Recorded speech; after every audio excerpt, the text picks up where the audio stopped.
friends, welcome to our channel. I am Ashanna, Director of Sadhana Study Circle. I have been teaching mathematics last 26 years.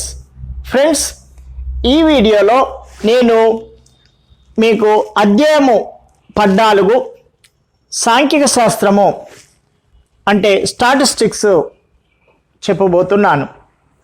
ఈ అధ్యాయంలో మీరు నేర్చుకునేవి సరాసరి లేక సగటు లేదా అంకగణిత సగటు, అవర్గీకృత దత్తాంశానికి మరియు వర్గీకృత దత్తాంశానికి. రెండవది బావులకం, అవర్గీకృత దత్తాంశానికి వర్గీకృత దత్తాంశానికి. మూడవది మధ్యగతము, అవర్గీకృత దత్తాంశానికి మరియు వర్గీకృత దత్తాంశానికి వివరంగా నేర్చుకుంటాం. సాంఖ్యక శాస్త్రం అంటే ఏమిటి? దత్తాంశ సేకరణ, వర్గీకరణ, వ్యాఖ్యానాలతో కూడినటువంటి గణిత శాస్త్ర విభాగాన్నే సాంఖ్యక శాస్త్రం అంటాం. ఈ అధ్యాయము సాంఖ్యక శాస్త్రంలో మనము కేంద్ర స్థానపు కొలతల గురించి నేర్చుకుంటాం. అంటే మెజర్స్ ఆఫ్ సెంట్రల్ టెండెన్సీ. అవి అంకగణిత సగటు, బావులకము, మధ్యగతము, ఈ మూడింటి గురించి వివరంగా నేర్చుకుంటాము.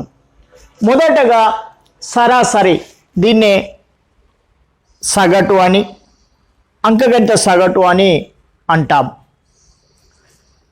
అవర్గీకృత దత్తాంశానికి ముందుగా, అవర్గీకృత దత్తాంశము అంటే వర్గీకరించకుండా ఉన్నటువంటి దత్తాంశానికి, ముందుగా సేకరించినటువంటి దత్తాంశానికి మరి సగటు ఎలా కనుక్కుంటాము?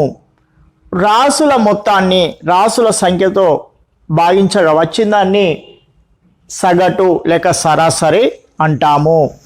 ఇది చిన్న తరగతుల నుంచే నేర్చుకుంటూ రావడం జరుగుతుంది. సగటు ఈజ్ ఈక్వల్ టు రాసుల మొత్తం బై రాసుల మొత్తం బై రాసుల సంఖ్య. రాసుల మొత్తం బై రాసుల సంఖ్య.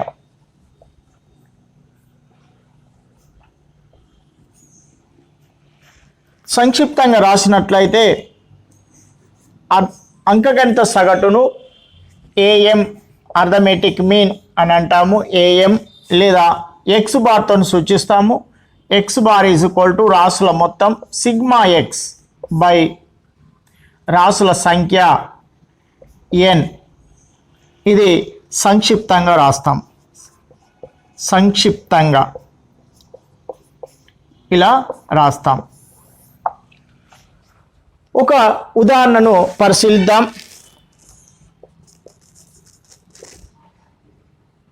0, 1, 5, 7, 10ల సగటు కనుక్కోండి.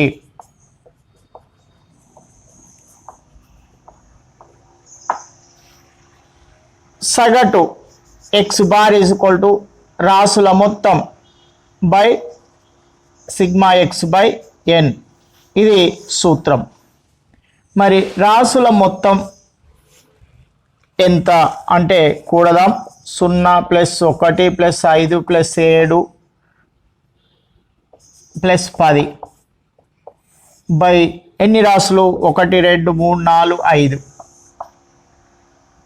That is equal to 1, 6, 13, 23.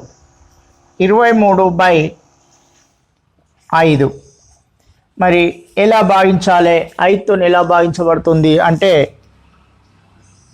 0 point పెట్టి 0 ఉంచినట్లయితే 5తో భాగించబడుతుంది. 5 ఎక్కం 5 4 20, 3 మిగులుతుంది. 5 6 30.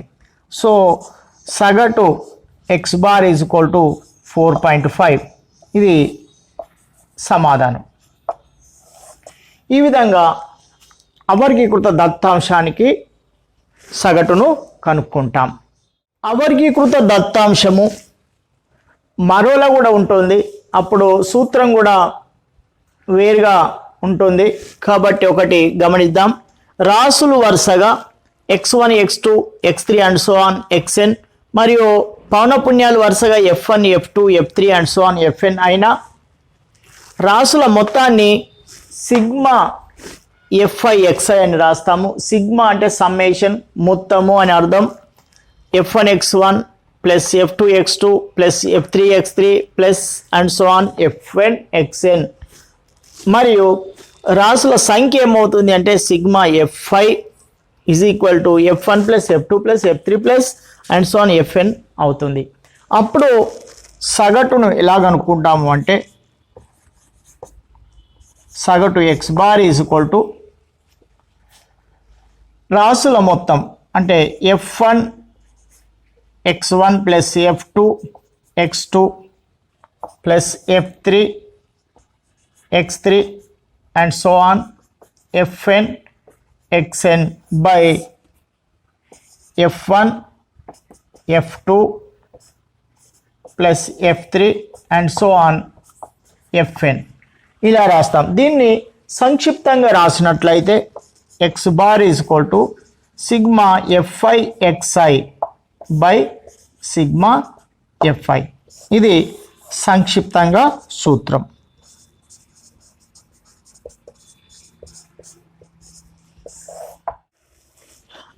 సరాసరి లేక సగటు లేదా అంకగణిత సగటుకు వర్గీకృత దత్తాంశానికి ప్రత్యక్ష పద్ధతిలో ఎలా కనుక్కుంటాము అనే దానికి ఒక ఉదాహరణను పరిశీలిద్దాం. మరి ప్రత్యక్ష పద్ధతిలో సూత్రం ఏంటి అంటే సగటు x bar is equal to sigma fi xi by sigma fi. ఇక్కడ సిగ్మా fi xi అంటే పౌనపున్యాలను మధ్య విలువలను గుణించి కూడగా వచ్చిన దాన్ని సిగ్మా fi xi. మరి fi అంటే పౌనపున్యాల మొత్తం. ఇక్కడ ఉన్న ఉదాహరణను మనము ఇప్పుడు పరిశీలిద్దాం. ఈ విధంగా ఇచ్చినటువంటి అడ్డంగా ఇచ్చినటువంటి సంఖ్యలను తరగతి అంతరము విద్యార్థుల సంఖ్యను నిలువుగా రాసుకోవాలి. క్లాస్ ఇంటర్వెల్ 10 25 25 40 40 55 55 70 70 85 85 100 ఇవి తరగతి అంతరాలు, క్లాస్ ఇంటర్వెల్స్. నెక్స్ట్ పౌనపున్యాలు ఇవ్వడం జరిగింది. ఫ్రీక్వెన్సెస్ 2 3 7 6 6 6.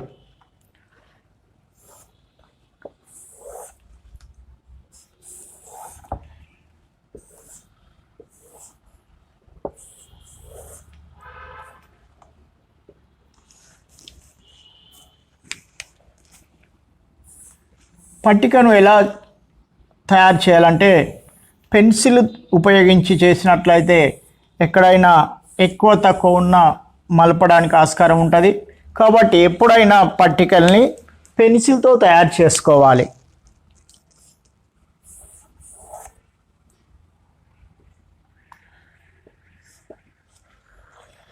ఇక కావాల్సింది x కావాలి. ఇది fi xi కావాలి. x అంటే మధ్య విలువ.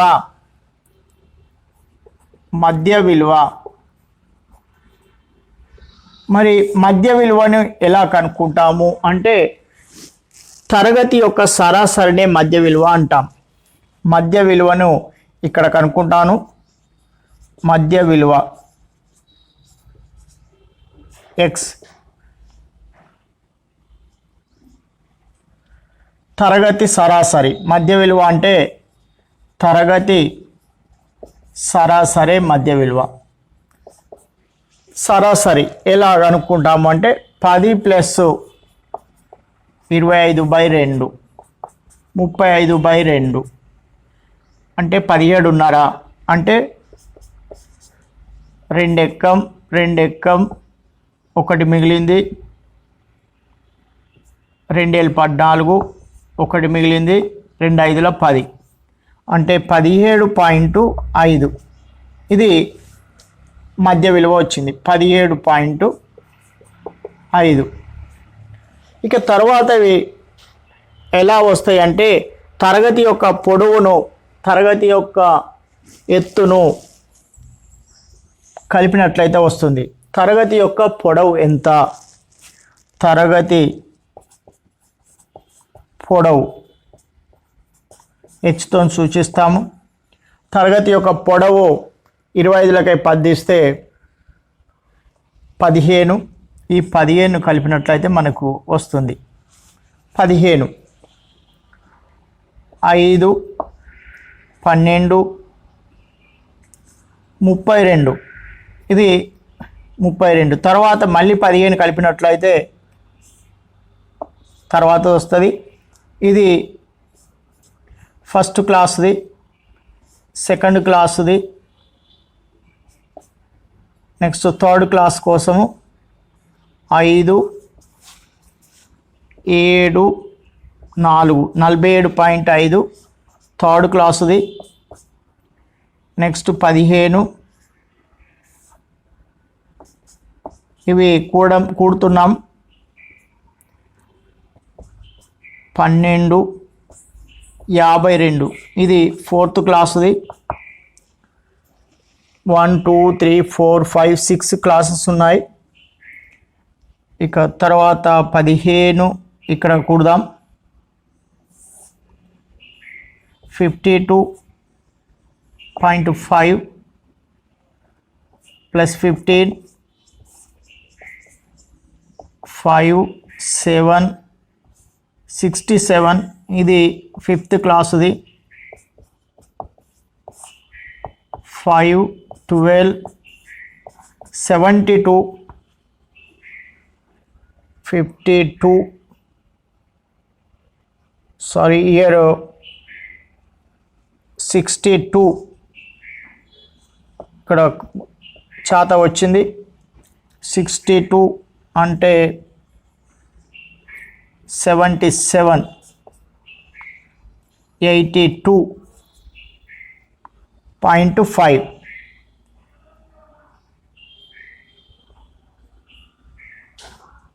ట్వెల్వ్ 192.5. ఇది సిక్స్త్ క్లాసు. వరుసగా ఇక్కడ రాద్దాం 32.5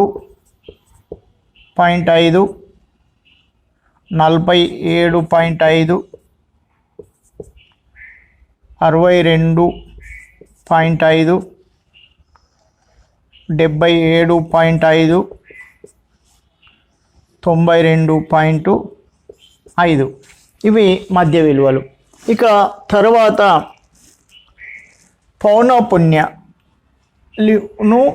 మధ్య విలువలతో గుణించాలి. FI ఇంటూ XI వీటిని గుణించాలి.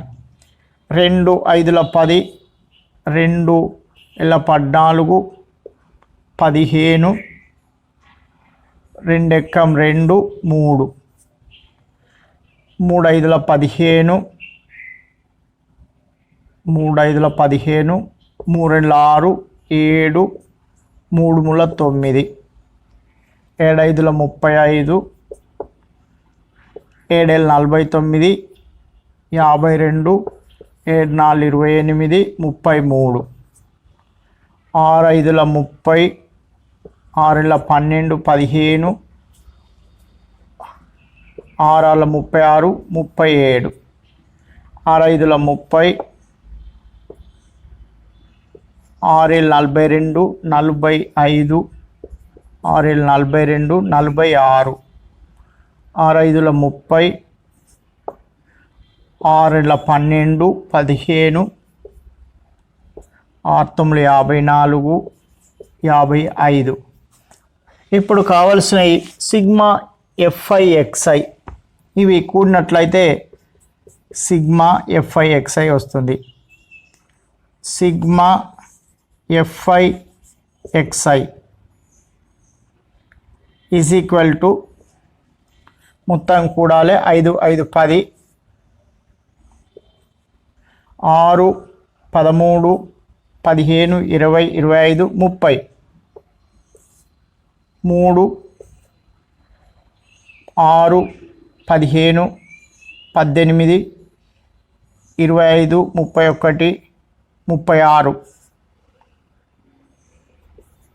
3 3 6 9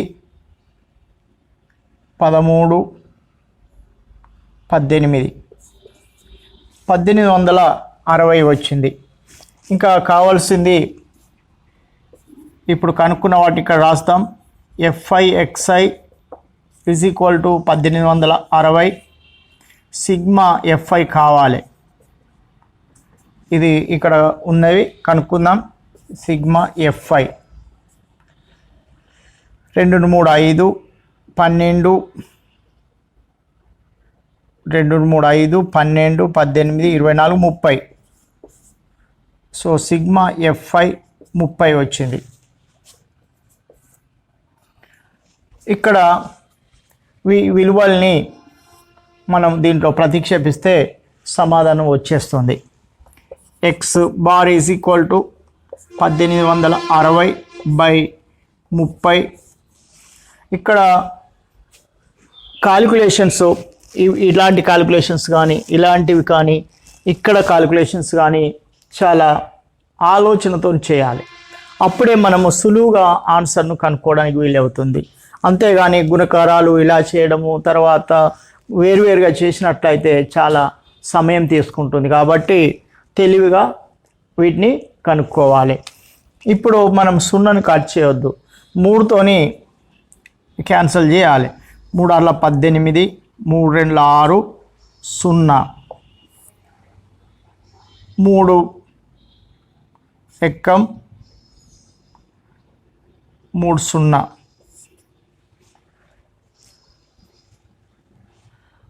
ఓకే, 0 ఇప్పుడు కట్ చేయవచ్చు. X bar is equal to 62 వచ్చింది.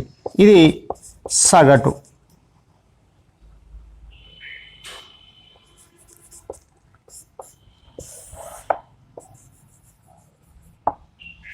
ఈ విధంగా ప్రత్యక్ష పద్ధతిలో మనము సగటును కనుక్కోవచ్చు. వర్గీకృత దత్తాంశంకు సగటు కనుక్కోవడానికి మరొక పద్ధతి విచలన పద్ధతి లేదా ఊహించిన సగటు పద్ధతి, డెవియేషన్ మెథడ్. ఈ పద్ధతిలో x bar is equal to a plus sigma FI DI by sigma FI అనే సూత్రాన్ని ఉపయోగించి కనుక్కుంటాం. మరి ఈ విచలన పద్ధతి చేయడము ఎలా అనే దానికి ఒక ఉదాహరణ ఇక్కడ ఉంది. ఇంతకుముందు మనం తీసుకున్న ఉదాహరణనే. అప్పుడు మనము ఇక్కడి వరకు ఇలా చేశాము. దీంట్లో కూడా ఈ విలువల్ని అలాగే ఉంచాను. మనం ఎప్పుడైనా ఇచ్చినటువంటి క్వశ్చన్ను ఇలా నిలువుగా రాయాలి. దాంతో సగ భాగము సమాధానం అయిపోయినట్టుగానే. ఇక చేయవలసింది ఏమిటి? డిఐ కనుక్కోవాలి, ఎఫ్డిఐ కనుక్కోవాలి. మరి డిఐని ఎలా కనుక్కుంటాము?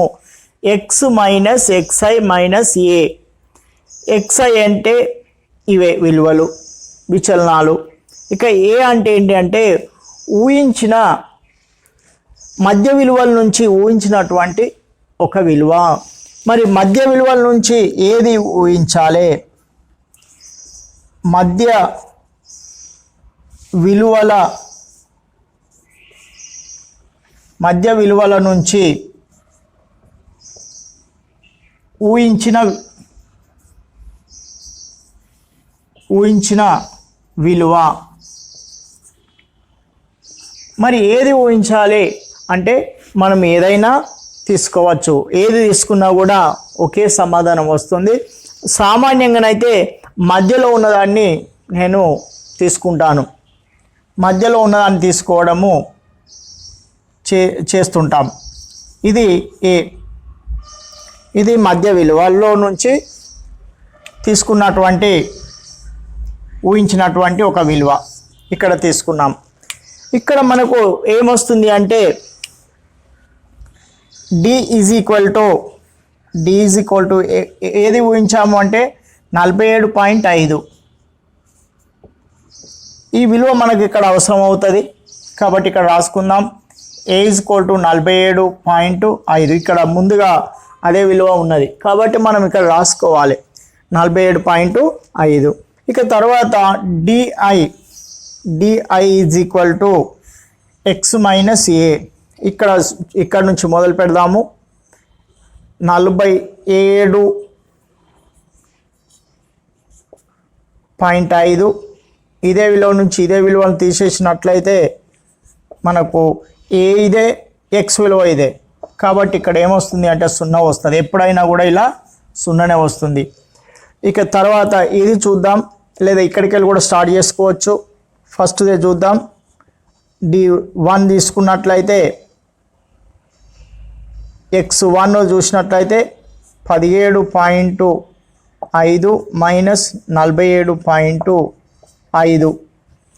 5లకి 5 తీస్తే 0, 7లకి 7 తీస్తే 0,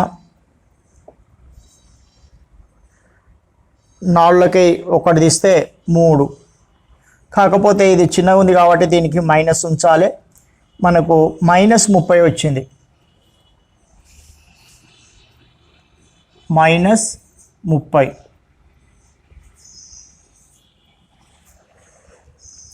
-30 అనేది వచ్చింది. ఇక ఇక్కడ ఏమొస్తుంది అంటే D2 అందాం. 32.5 మైనస్ 47.5. 5లకి 5 తీస్తే 0, పెద్ద దాంట్లోకి చిన్న తీసి మైనస్ గుర్తుంచాలి. 7లకి 2 తీస్తే 5, 4లకి 3 తీస్తే 1, -15 వచ్చింది. ఇప్పుడు మనము గమనించవచ్చు అంటే తరగతి యొక్క పొడవు ఎంత అయితే ఉందో తరగతి పొడవు 15 ఉన్నది. ఈ తరగతి పొడవు ఆధారంగానే మనము వీటిని గుర్తిస్తాం. తరగతి పొడవు 15 ఉంది కాబట్టి తక్కువ ఉన్న వైపు మైనస్లు రాస్తాము, ఈడ 0 ఉంచి. ఎక్కువ ఉన్న వైపు +15, 30, 45 ఇలా రాస్తాము. -15, -30, -45 అలా రాస్తాము. కాబట్టి ఇక చేయవలసిన అవసరం లేదు, చేసినా కూడా అలానే వస్తుంది. 15, 30, 45 ఇవి ప్లస్ సంఖ్యలు. ప్లస్లు రాయవలసిన అవసరం లేదు, ప్లస్లు వస్తూ ఉంటాయి. ఇక వీటన్నిటినీ ఫిల్ చేసాం. FIDIని కనుక్కోవాలి. ఇది FI ఇక్కడ ఉంది. 32 60 అయితే -60 వస్తుంది. 15 3 45 -45 వస్తుంది. 0 ఇది 2 0నే. 6 15 90, 6 18 180, 45 6 6 0 0, 6 5 30, 6 5 30, 6 4 24, 27 అంటే 270 వచ్చింది. ఇవి మైనస్ సంఖ్యలు. మైనస్ సంఖ్యలను ఒక దగ్గర కూడుకోవాలి, ప్లస్ సంఖ్యలను ఒక దగ్గర కూడుకొని వీటిని తీసేయాలి. మైనస్ సంఖ్యలను కూడినట్లయితే -45 మైనస్ ఫస్ట్ -60 -45 5 10 105. ప్లస్ సంఖ్యలను కూడదాం. 90 180 270 0 10 17 24 540 -105 తీసేయాలి. 10లకి 5 తీస్తే 5, 3 435.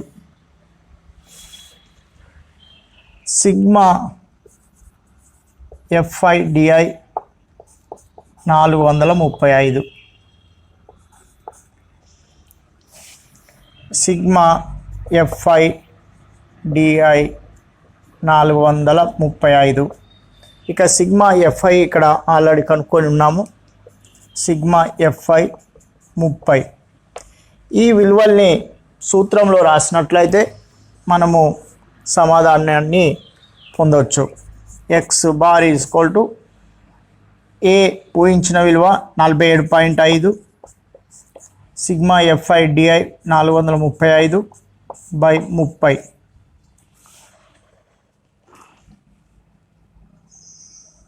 ఇప్పుడు 3తోని కట్ చేద్దాం. 3 ఎక్క 3, 3 4 12, 1 3 5 15, 3 ఎక్క 0. ఇప్పుడు భాగించడం కాదు, 10తో భాగించడానికి పూర్ణాంక సంఖ్యకు ఇక్కడ ఉంటుంది దశాంశ బిందువు, ఇక్కడికి జరుగుతుంది. 47.5 ప్లస్ 14.5, ఈ రెండింటిని కూడినట్లయితే 47.5 14.5 10 8 12 62.0 అంటే 62 అనేది సగటు. ఏ పద్ధతిలో? ఊహించిన సగటు పద్ధతి లేదా విచలన పద్ధతి. అంతకుముందు మనము ప్రత్యక్ష పద్ధతిలో కూడా కనుక్కున్నాము, అప్పుడు కూడా ఇదే సమాధానం వచ్చింది. మరి దీన్ని చేయడంలో ఉద్దేశం ఏంటంటే సులువుగా చేయడము, పెద్ద సంఖ్యలు ఉన్నప్పుడు సులువుగా చేయడానికి, ఇది అల్కగా చేయడానికి ఉపయోగపడుతుంది. వర్గీకృత దత్తాంశానికి సగటును కనుక్కునేటువంటి ఇంకొక పద్ధతి సంక్షిప్త విచలన పద్ధతి లేదా సోపాన విచలన పద్ధతి. ఈ పేరులోనే మనకు తెలుస్తుంది. సంక్షిప్త విచలన పద్ధతి పెద్ద పెద్ద సంఖ్యలు ఉన్నప్పుడు వాటి యొక్క గణనలు చేయడము చాలా కష్టమవుతుంది కాబట్టి అటువంటి సందర్భంలో ఈ సూత్రాన్ని ఉపయోగించడము జరుగుతుంది. అంటే మనము మౌఖికంగానే గణనలు చేయడానికి వీలైనటువంటి పద్ధతి. మరి ఈ పద్ధతిలో ఎలా కనుక్కుంటాము అంటే సగటును a plus H into sigma FU by sigma F, sigma FI UI by sigma FI, ఈ సూత్రాన్ని ఉపయోగించి మనము ఈ సంక్షిప్త విచలన పద్ధతిని కనుక్కుంటాం. మరి ఇక్కడ తెలిసినటువంటి విలువలు ఉన్నాయి కాబట్టి మనము ఇంతకుముందు ఉన్నటువంటి ప్రాబ్లాన్ని మనం నిలువుగా రాస్తాము. ఇక్కడ రాసిన తర్వాత మధ్య విలువల వరకు కూడా అంతకుముందు చేసాము, అంటే తరగతి సరాసరి మధ్య విలువలు చేసాము. మరి డి కూడా కనుక్కున్నాము, విచలనము కూడా కనుక్కున్నాము. విచలనం అంటే మధ్య విలువ మైనస్ ఊహించిన విలువ, ఏ అనేది ఊహించిన విలువ. ఇక తర్వాత యు అనేది మనం ఇక్కడ అదనంగా కనుక్కోవాల్సింది. యు ఈజ్ ఈక్వల్ టు మరొకసారి రాద్దాం. విచలనము డి ఈజ్ ఈక్వల్ టు ఇక్కడ 0 ఉంచుతాం. ఇక్కడ నుంచి పైనకు చిన్న సంఖ్యలను కాబట్టి తరగతి ఎంత పొడవు ఉంది, తరగతి యొక్క పొడవు హెచ్ ఈజ్ ఈక్వల్ టు ఇక్కడ విలువల్ని రాసుకుందాం మళ్ళీ ఒకసారి. ఏ ఈజ్ ఈక్వల్ టు ఊహించిన విలువ ఏ ఈజ్ ఈక్వల్ టు 47.5. తర్వాత విలువ కూడా రాద్దాం. హెచ్ ఈజ్ ఈక్వల్ టు తరగతి యొక్క పొడవు ఎంత పొడవు ఉంది అంటే 25 నుంచి 10 తీస్తే 15. తరగతి యొక్క పొడవు లేక తరగతి యొక్క అంతరము, తరగతి ఎత్తు 15 ఉన్నది. ఇక ఆ 15 ఉంది కాబట్టి పైనకు చిన్న సంఖ్యలు కాబట్టి -15 -30 అని ఈ విధంగా వస్తుంది. కిందికి వెళ్ళిన కొద్దీ 15 30 45 అని వస్తుంది. ఇక తర్వాత u is equal to x minus a by h, యూని ఒకటి కనుక్కుందాం. ఇక్కడ 0 వచ్చింది, ఎక్స్ మైనస్ ఏ ఏమొచ్చింది x minus a by h అంటే ఎక్స్ మైనస్ ఏ అంటే డి అనేది ఎంత వచ్చింది, విచలనము 0 వచ్చింది. 0 బై తరగతి యొక్క ఎత్తు 15 కాబట్టి u ఈజ్ ఈక్వల్ టు 0, ఇక్కడ 0 వస్తుంది. ఇక తర్వాతది ఎంత వస్తుంది అంటే ఫస్ట్ ఎంత వస్తుంది అంటే మైనస్ 30 బై 15 ఎక్కం 15 2 30 -2 వచ్చింది, ఇక్కడ -2 వచ్చింది. తర్వాత ఎంత వస్తుంది అంటే u2 సెకండ్ క్లాస్ది -15 బై 15 ఎక్కం -1 వచ్చింది. అంటే మనకి ఇక్కడ అర్థమవుతుంది ఏంటంటే ఇక్కడ 0 ఉంచి పైనకి వెళ్ళే కొద్దీ చిన్న సంఖ్యల వైపు చిన్న మధ్య విలువల వైపు -1 -2 -3 -4 కిందికి ఇక ఏమొస్తాయి +1 +2 +3 అని వచ్చేస్తాయి. ఇక వీటిని లెక్కించడం అవసరం లేదు. ఈ విధంగా ప్రాక్టీస్ మేక్స్ మ్యాన్ పర్ఫెక్ట్. కాబట్టి చేయడం వల్ల ఇటువంటి అభ్యసనము అవుతుంది. కాబట్టి ఇలా మనం రాసేయవచ్చు. ఇక తర్వాత వీటిని కూడా ఓరల్గానే గుణిస్తాము. FI UI అంటే ఎఫ్ ఇక్కడ ఉన్న 2 2 4 -4 3 ఎక్కం 3 -3 7 0 6 ఎక్కం 6 6 12 6 3 18. ఇక కావాల్సింది ఏంటిది FI UI sigma FI UI ఇప్పుడు వచ్చేస్తుంది. FI UI అంటే -4 -3 -7 వచ్చింది రుణ సంఖ్యవి, ప్లస్ 6 12 18 36 వచ్చింది 36 వచ్చింది అంటే 29 వచ్చింది. ఇక్కడ 29 సిగ్మా FI UI 29. ఇక సిగ్మా FI 30 ఉంది. కావాల్సినవి 1 2 3 4 4 విలువలు కావాల్సినవి 4 విలువలు మనం రాసుకున్నాం. ఈ విలువల్ని మనము సూత్రంలో ప్రతిక్షేపించినట్లయితే మనకు ఇప్పుడు సగటు వచ్చేస్తుంది 47.5 ప్లస్ 15 ఇంటూ 29 బై 30 15 ఎక్కం 15 2 47.5 ప్లస్ దీన్ని కూడా పాయింట్ పెట్టి కొట్టేయచ్చు 2 ఎక్కం 2 4 8 2 5 10 14.5 5 5 0 10 4 4 5 5 7 12 పైకి 1 2 4 6 62.0 అంటే 62 అనేది ఆన్సరు.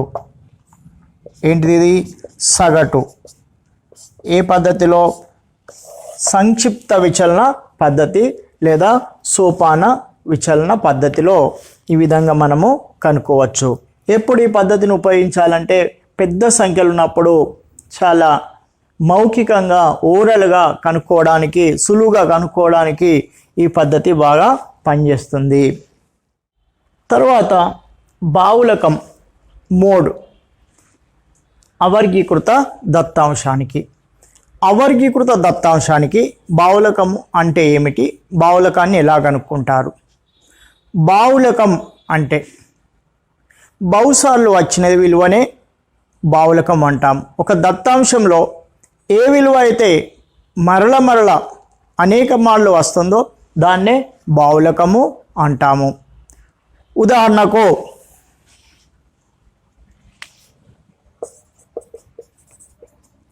1 2 3 5 2 9 12 2 ఈ రాసుల్లో 2 అనేది అనేక మార్లు పునరావృతమైంది. దేర్ఫోర్ దీని యొక్క బావులకం 2. ఒక్కొక్కసారి ఒక దత్తాంశంలో 2 రాసులు కూడా అనేక మార్లు వచ్చినట్లయితే వస్తుంటా ఉంటాయి. దాన్ని ద్విబావులకం అని అంటాం. ఉదాహరణకు 5 1 7 1 2 5 9 10 1 24 5. ఈ దత్తాంశాన్ని పరిశీలించినట్లయితే 5లు 1 2 3 సార్లు వచ్చినాయి,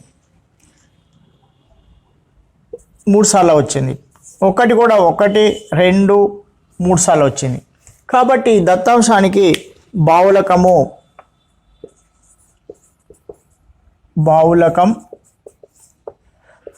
1 మరియు 5 అని అంటాం. ఇది 2 బావులకాలు కలిగి ఉన్నది కాబట్టి ఈ దత్తాంశాన్ని ద్విబావులకము కలిగినటువంటి దత్తాంశము అని అంటాం. ఒక్కొక్కసారి దత్తాంశానికి ఎక్కువ బావులకాలు ఉండవచ్చు, 1 ఉండవచ్చు, అంతకంటే ఎక్కువ ఉండవచ్చు. కొన్నిసార్లు బావులకం ఉండకపోవచ్చు. ఒక దత్తాంశంలో అన్ని రాశులు సరిసమానంగా తిరిగి వచ్చినట్లయితే దానికి బావులకం లేదని అంటాం. ఉదాహరణకు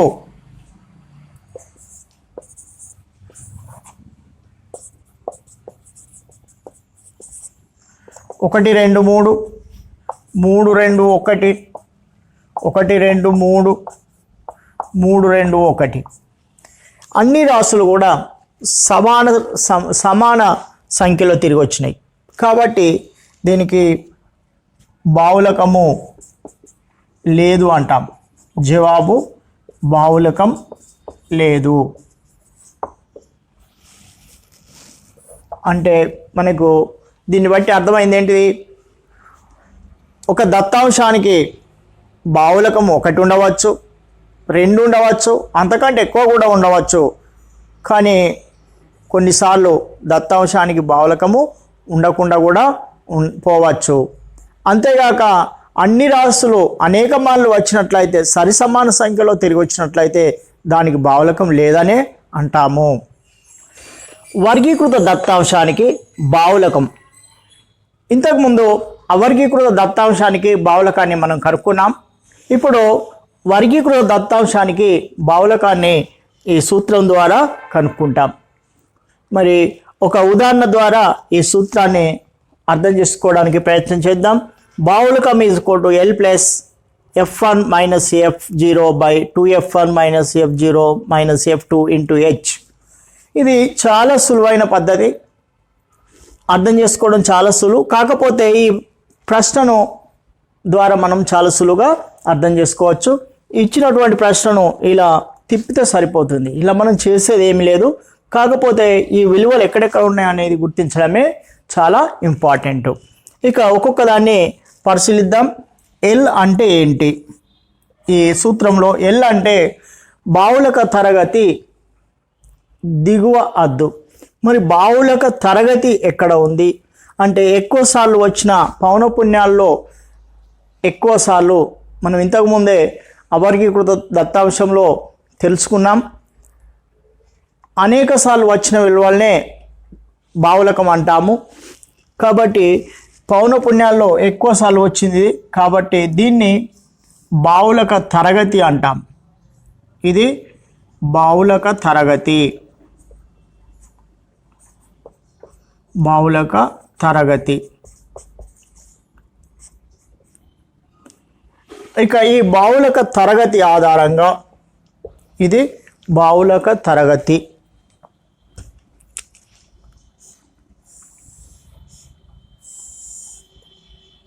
ఇది గుర్తించడం చాలా ఇంపార్టెంట్. అధికమైనటువంటి విలువనే, ఎక్కువ విలువ ఉన్న విలువనే బావులక తరగతిగా తీసుకుంటాము. ఇక ఈ బావులక తరగతి యొక్క దిగువ అద్దు 3. కాబట్టి 3 ఇక్కడ మనం రాసుకుందాం. బావులక తరగతి దిగువ అద్దు, బావులక తరగతి దిగువ అద్దు. బావులక తరగతి దిగువ హద్దు. ఇక తర్వాత F1 అంటే ఏమిటి? హెచ్ తరగతి యొక్క పొడవు ఎంత ఉంది అంటే ఎగువ దిగువ అవధుల తేడానే తరగతి యొక్క పొడవు హెచ్. తరగతి పొడవు 3 ఒకటి ఇస్తే 2, 3 ఒకటి ఇస్తే 2 వచ్చింది. ఎగువ దిగువ అవధుల తేడానే ఎగువ దిగువ అవధుల తేడా తరగతి యొక్క పొడవు అంటాం. ఇక F1 అంటే ఏంటి? F1 అంటే పౌనఃపున్యం యొక్క బావులక తరగతి యొక్క పౌనఃపున్యమే F1. ఇదే F1. F1 అంటే F1 8 బావులక తరగతి పౌనఃపున్యం. బావులక తరగతి పౌనఃపున్యంనే F1 అంటాం. ఇక F0 అంటే ఏంటి? F0 అంటే బావులక తరగతికి ముందు తరగతి పౌనఃపున్యం. ఇది F0. 7 బావులక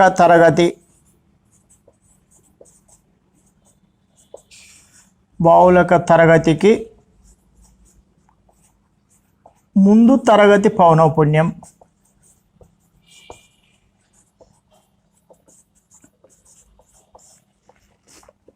తర్వాత F2 బావులక తరగతి తర్వాత తరగతి పౌనఃపున్యాన్ని F2 అంటాం. ఇది F2. 2 బావులక తరగతికి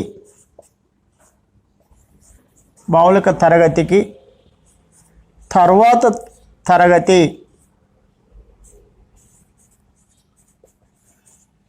తరగతి పౌనఃపున్యం.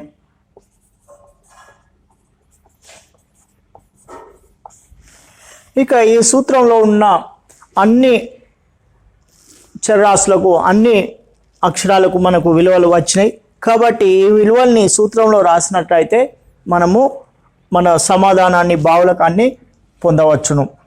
ఓకే, బావులకం is equal to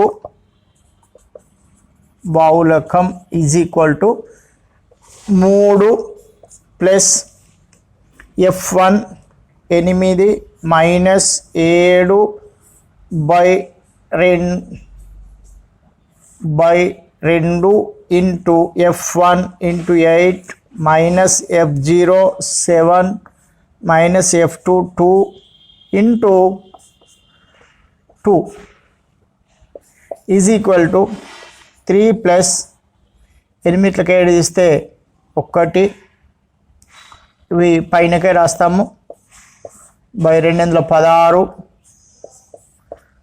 minus 7 minus 2 minus 9 is equal to 3 plus 1 2 16కి 9 తీస్తే 7. కసా కడదాం. ఇక్కడ కంటిన్యూ చేద్దాం. కసాగు 7 7 3 21 1 2 23 బై 7 23ను 7తో భాగిస్తే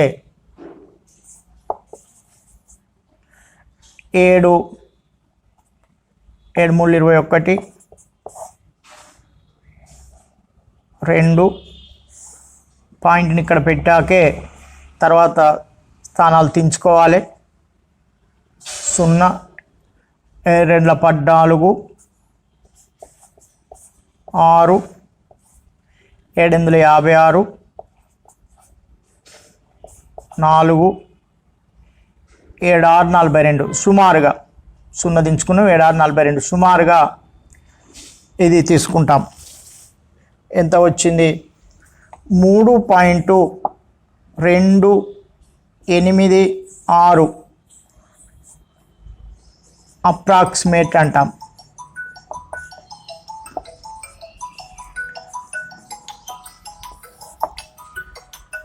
మధ్యగతం మీడియన్ అవర్గీకృత దత్తాంశానికి మధ్యగత అంటే ఏంటి? క్రమంలో ఉన్న రాసుల మధ్యలో ఉన్నదే మధ్యగత.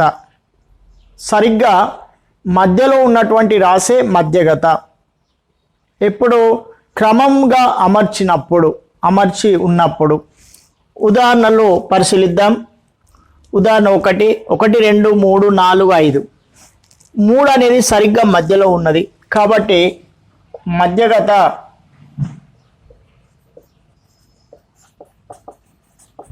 3. ఇక ఉదాహరణ 2 పరిశీలిద్దాం. 2, 9, 5, 3, 4, 10. ఇవి ఏ క్రమంలో లేవు?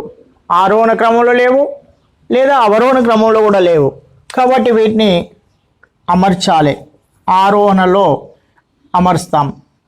ఆరోహణ క్రమం. 2, 3, 4, 5, 9, 10 ఇలా అమర్చినప్పుడు 2, 3, 4, 5, 9, 10. ఇప్పుడు ఇంకొక రాశిని రాస్తున్నా. 11 సరిగ్గా మధ్యలో వచ్చింది 5. ఇదే మధ్యగత. ఇక్కడ మనము గమనించవలసింది ఏంటంటే బేస్ సంఖ్యలో రాసులు ఉన్నప్పుడు, ఇక్కడ బేస్ సంఖ్యలో రాసులు ఉన్నాయి. 1, 2, 3, 4, 5, 6, 7 బేస్ సంఖ్యలో రాసులు ఉన్నప్పుడు సరిగ్గా మధ్యలో ఉన్నదే మధ్యగత. ఎప్పుడు? క్రమంలో అమర్చాక, ముందుగా ఆరోహణ లేదా అవరోహణ క్రమంలో అమర్చాకే మధ్యలో ఉన్నది మధ్యగత. మరి మధ్యలో ఉన్నది ఎన్నవ సంఖ్య మధ్యగత అవుతుంది అనే దానికోసము సూత్రం ఏంటంటే బేస్ సంఖ్య n అనుకుందాం. n సంఖ్యలు ఉన్నాయి అనుకుందాం. అప్పుడు n+1/2 రాసే మధ్యలో ఉండేటువంటి సంఖ్య. ఇక్కడ పరిశీలించినట్టయితే మొత్తము 7 సంఖ్యలు ఉన్నాయి కాబట్టి n = 7. 7 + 1/2 8/2 2 ఎక్కం 2 4. 4వ సంఖ్య 4వ రాశి మధ్యగత అవుతుంది. ఇంకో ఇది నియమం. n బేస్ సంఖ్యలు n రాసులు ఉన్నట్లయితే ఎన్ని రాసులు బేస్ సంఖ్యలో ఉన్నట్లయితే అప్పుడు n+1/2 అనేది ఆ రాశిని ఎన్నో రాశో తెలుసుకోవడానికి ఉపయోగపడే సూత్రం. ఇక సరి సంఖ్యలో రాసులు ఉన్నట్లయితే క్రమంలో అమర్చాక మధ్య రెండింటి సరాసరి మధ్యగత అవుతుంది. ఇక్కడ ఉదాహరణ పరిశీలిస్తే 1, 2, 3, 4, 5, 6, 7, 8. 1, 2, 4, 5, 7, 6, 7, 8, 10. మొత్తము 1, 2, 3, 4, 5, 6, 7, 8.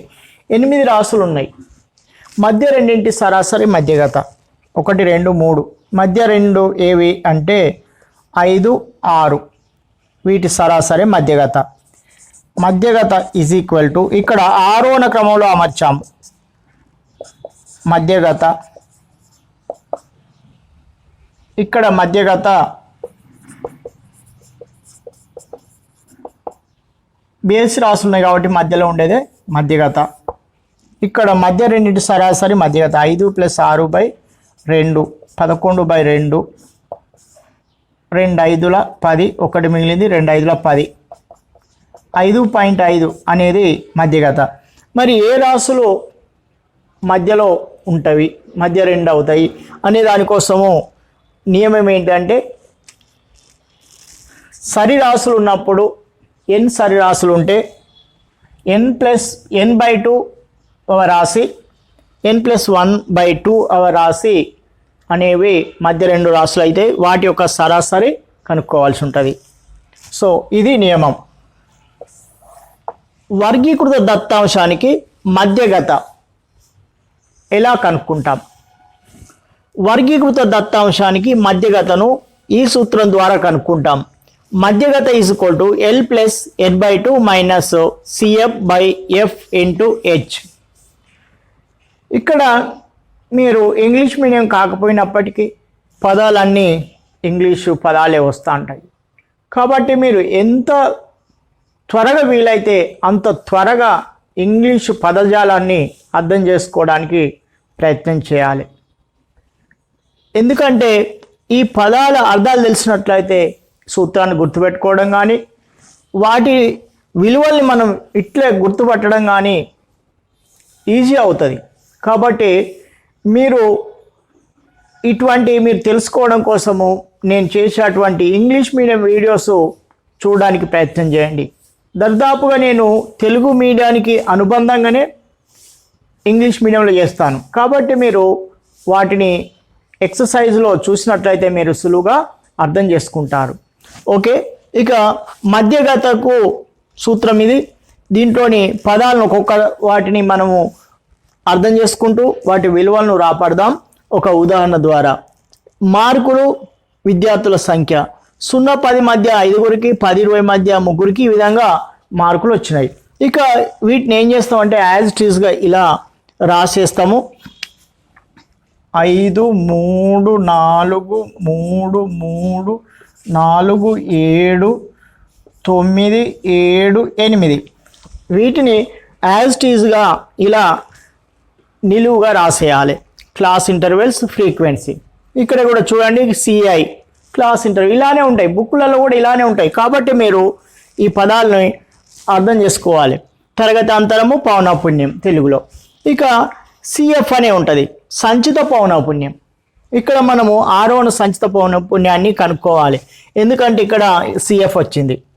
ఒక్కొక్క దాన్ని మనము తెలుసుకుందాం. ముందుగా ఈ పట్టిక పూర్తి చేస్తే ఒక్కొక్కటి పూర్తిగా మనం అర్థం చేసుకోవడానికి వీలవుతుంది.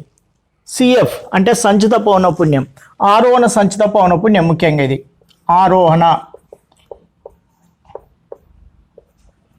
ఓకే, 5.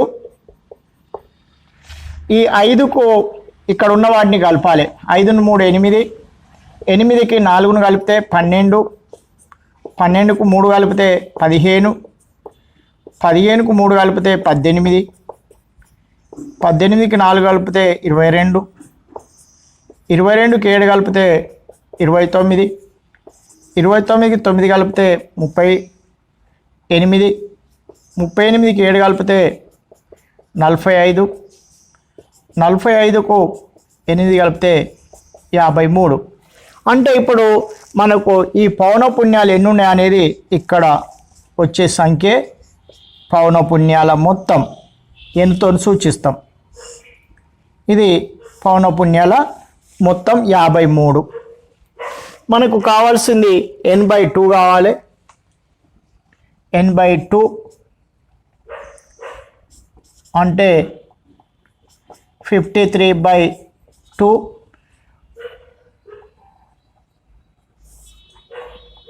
రెండు 4 పాయింట్ పెట్టి 0 పెట్టినట్లయితేనే 2తో భాగించబడుతుంది. కాబట్టి పాయింట్ పెట్టి 0 పెట్టాలి. 2 4, 1 మిగిలింది. 2 6 12, 1 మిగిలింది. 10 అయింది. 2 5 10, 2 ఎక్కం 26.5.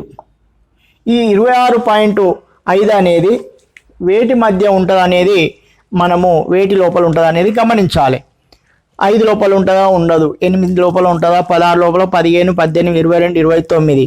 ఈ 26.5 అనేది 29 లోపల ఉంటుంది. దీన్నే మధ్యగత తరగతి అని గుర్తించాలి. ఇది చాలా ముఖ్యం. మధ్యగత తరగతి.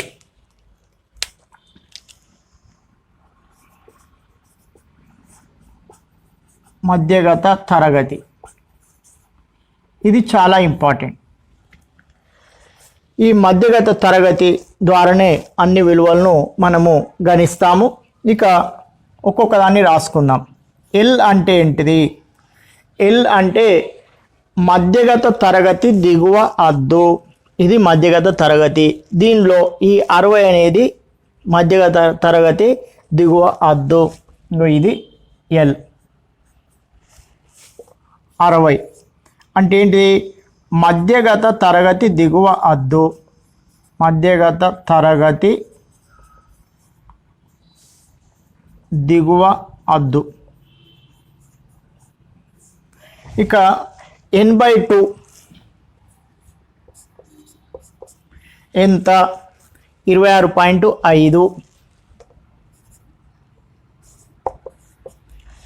n అంటే ఏంటి అంటే పౌనఃపున్యాల మొత్తం. ఇక్కడ రాసుకుందాం. n పౌనఃపున్యాల మొత్తం. పౌనఃపున్యాల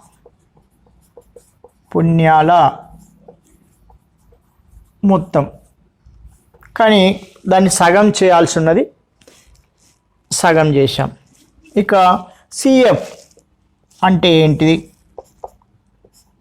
సిఎఫ్ అంటే మధ్యగత తరగతికి ముందు తరగతి సంచిత పౌనఃపున్యం. ఇది సిఎఫ్. ఇది సిఎఫ్. మధ్యగత తరగతికి ముందు తరగతి సంచిత పౌనఃపున్యం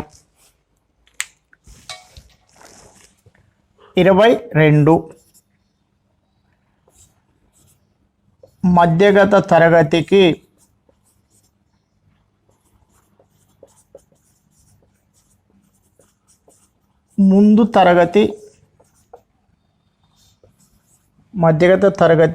ముందు తరగతి సంచిత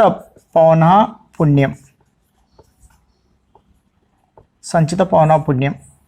ఇది. ఇక ఎఫ్ అంటే ఏంటి? ఎఫ్ అంటే మధ్యగత తరగతి పౌనఃపున్యాన్నే పౌనఃపున్యం అంటాం. ఎఫ్ 7 మధ్యగత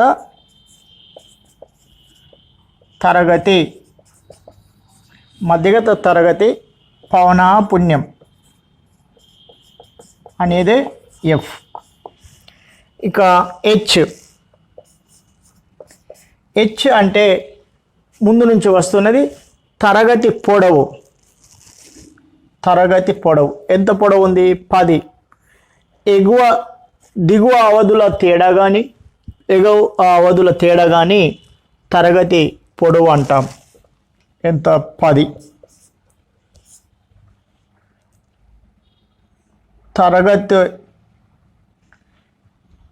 ఎగువ అవధుల తేడా తరగతి పొడవు.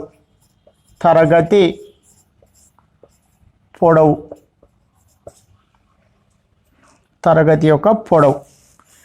ఈ విలువల ఆధారంగా మనము మధ్యగతాన్ని కనుక్కోవచ్చు ఈ సూత్రంలో ప్రతిక్షేపించి. దేర్ఫోర్ మధ్యగత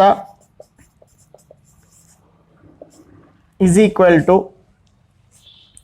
వరుసగా విలువలు 60 ప్లస్ n/2నే రాసుకున్నాం. 26.5 మైనస్ 22. ఈ క్రమంలో రాసుకోవడం వల్ల మనం దాన్ని సంక్షిప్తపరచడం, రాసుకోవడం, ప్రతిక్షేపించడము, సంక్షిప్తపరచడం కూడా సులువు అవుతుంది. బై ఎఫ్ అంటే 7 ఇంటూ 10. 60 26.5 మైనస్ 22 అంటే 4.5. 4.5 ఇది పైనే రాయాల్సి ఉన్నది. ఇంటూ 10/7. 60 ప్లస్ 10తో గుణిస్తే పాయింట్ కుడికి జరపాలి. 45/7. 45ను 7తోని భాగించి కలపాలి. సో ఇక్కడ చేద్దాం. 45ను 7తోని 7 6 42 3 పాయింట్ పెట్టి 0 పెట్టాలి. 7 4 28 2 మిగిలింది. 7 3 21 అని తీసుకోవచ్చు. చాలా దగ్గరగా ఉన్నప్పుడు కొంచెం దాటేయచ్చు లేదా వెనుక ఉండవచ్చు. కాబట్టి 60 ప్లస్ 6.43 సుమారుగా అన్నట్టు 66.43. సో సుమారుగా అనడానికి ఇట్లాంటి గుర్తు కూడా పెట్టవచ్చు. ఇది మధ్యగత.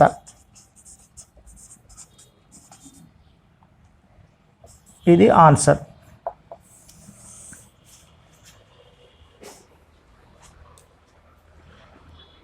ఫ్రెండ్స్, మీకు ఈ వీడియోలో నేర్చుకున్నవన్నీ కూడా బాగానే అర్థమైనాయి అనుకుంటున్నా. మీకు ఎలాంటి డౌట్ ఉన్నా కూడా, ఎలాంటి సందేహం ఉన్నా మీరు నా యొక్క ఛానల్ కామెంట్ బాక్స్లో రాయండి, లేదా నెంబర్ కూడా ఉన్నది, వాట్సాప్ నెంబర్ కూడా పంపండి. వాయిస్ మెసేజ్ కానీ లేకపోతే మీరు మెసేజ్ కానీ పంపండి. నేను మీ యొక్క డౌట్స్కు నేను క్లియర్ చేస్తాను. Thank you for watching my video. ఇంకా మీకు వీటికి ఈ అధ్యాయానికి సంబంధించిన అభ్యాసాల సమాధానాలు గిట్ట కావాల్సి వస్తే నేను ఇంగ్లీష్ మీడియంలో అన్ని ఎక్సర్సైజులకు ఆన్సర్ చేశాను. ఆన్సర్స్లో మీరు అర్థం చేసుకోవడానికి ఎలాంటి ఇబ్బంది ఉండదు. ఎందుకు అంటే అన్నీ కూడా అంకెలే ఉంటాయి, అన్నీ కూడా ఇవి సూత్రాలు, నియమాలు ఇవే ఉంటాయి. కాబట్టి మీరు అర్థం చేసుకోవడంలో ఎలాంటి ప్రాబ్లం ఉండదు. కాబట్టి మీరు అవసరం ఉన్నట్లయితే మీరు అభ్యాసాలను చూడవచ్చు. మీరు మరి ఛానల్ వెతుక్కొని ఉండాలంటే, మీకు వెంటనే నోటిఫికేషన్ రూపంలో నేను పెట్టే వీడియోలు మీకు అందాలంటే మీరు సబ్స్క్రైబ్ చేసుకొని బెల్ నొక్కి ఉన్నట్లయితే మీకు నేను పెట్టే ప్రతి వీడియో వెంటనే వస్తుంది. కాబట్టి మీరు ఇప్పటి వరకు సబ్స్క్రైబ్ చేసి ఉండకపోతే వెంటనే సబ్స్క్రైబ్ చేసి బెల్ నొక్కండి. ఇంకా మీరు మీ మిత్రులకు కూడా షేర్ చేసి వాళ్ళకు కూడా హెల్ప్ చేయండి. మీకు ఎలాంటి డౌట్ ఉన్నా కూడా మీరు కామెంట్ బాక్స్లో రాయండి, నేను మీకు ఖచ్చితంగా సమాధానం ఇస్తాను.